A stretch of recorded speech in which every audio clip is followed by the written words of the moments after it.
Hindi naman po ibig sabihin ng respeto ay pananahimik. Kaya naman, I will not be choosing silence, nor will I be turning a blind eye in the face of clear and unmistakable injustice.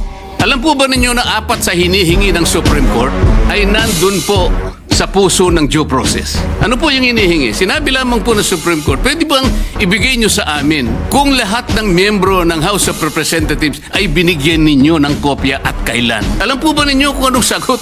Ito po yung sagot nila. Sa Tagalog po, wala po kayong pakialam dito sa amin.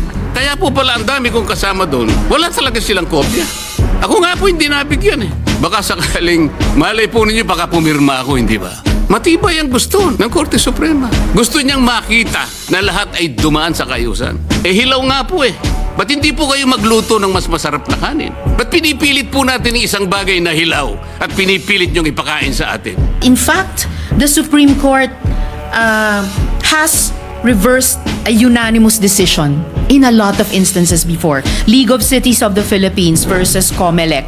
Original decision 2008, reversal on motion for reconsideration 2009. Senator Marcoleta. May I know from the good senator if these decisions are bank decisions?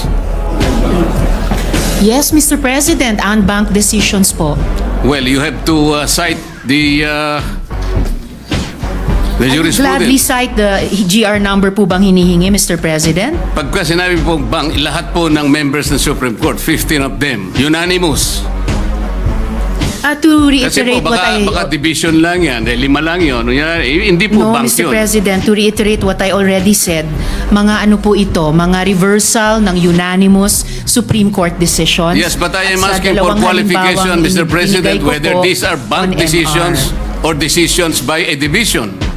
1. Unconstitutional, void ab initio, violative of due process.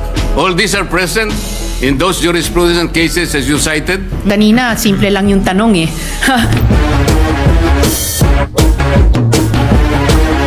So, may kasabihan po tayo, ang tumatakbo ng matulin, kung matinik ay malalim.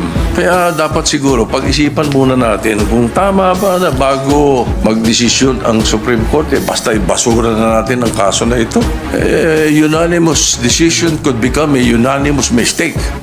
Wala pa pong nangyaring gano'n, Mr. President. At saka po tayo, pag nananakbo, ako po ay nakasapatos at saka sa kalsada kaya hindi po ako matitinik. Well, Mr. President, there's always a first time.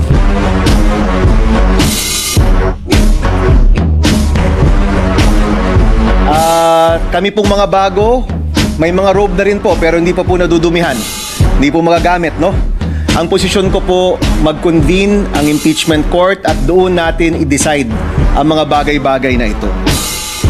In case the verified complaint or resolution of impeachment is filed by at least 1/3 of all members of the House, the same shall constitute the articles of impeachment and trial by the Senate shall forthwith proceed. Totoo nga po na yung binasa niya. Ngunit, Mr. President, this cannot be applied in isolation of paragraph 8 na nandito rin po. The Congress shall promulgate its rules on impeachment to effectively carry out the purpose of this section. Kaya po ang sinusunod ng House dapat yung rules of procedures in impeachment proceedings. Pero kagaya nga po na sinabi ko, imbes na sundin po nila, sila po yung gumawa nun eh. Hindi naman po nila sinunod. Kaya po ang nangyari, pinagsabihan ng Korte Suprema, ganito ang pag-file. Nagbigay nga po ng guidelines.